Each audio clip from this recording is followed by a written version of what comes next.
Now we have the images. Where are the right places to insert images? We are going to practice 3 of places we can insert images. So let's first of all let's try and insert an image. Let me just copy this image, the same image.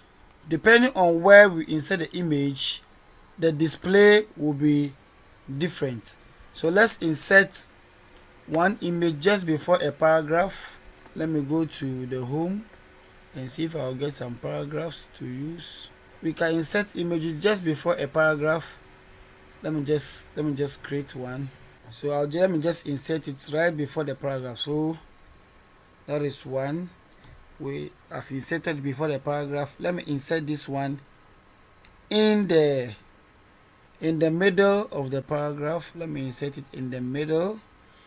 So assuming this one is also a paragraph, so let me put it in the middle of the paragraph. Let me put it, let's say, after the house. Let me put the same image, and then okay, I think it's fine. Let me just save it into Contact S. Okay, so I have to open Contact S. Let me save Contact S -S.